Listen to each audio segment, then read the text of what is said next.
ಯಾರು ರಾಯರನ್ನ ನಾವು ದರ್ಶನ ಮಾಡಬೇಕು ಅಂತಂದ್ರೆ ರಾಯರ ಬೃಂದಾವನದ ಹತ್ತಿರಕ್ಕೆ ಹೋಗ್ಬೇಕಾದ್ರೂ ಅವರ ಅನುಗ್ರಹ ಇರಬೇಕು.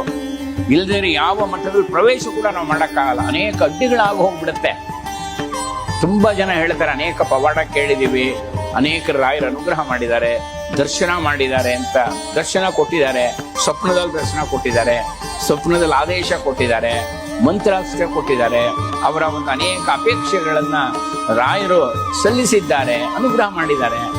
ಆದರೆ ನಾನು ಅನೇಕ ದಿವಸದಿಂದ ವ್ರತ ಮಾಡ್ತಾ ಇದ್ದೀನಿ, ಸಾಧನೆ ಮಾಡ್ತಾ ಇದ್ದೀನಿ, ರಾಯರ ಉಪಾಸನೆ ಮಾಡ್ತಾ ಇದ್ದೀನಿ, ನಮ್ಗೇನು ಗೊತ್ತಾಗ್ತಾ ಇಲ್ಲ.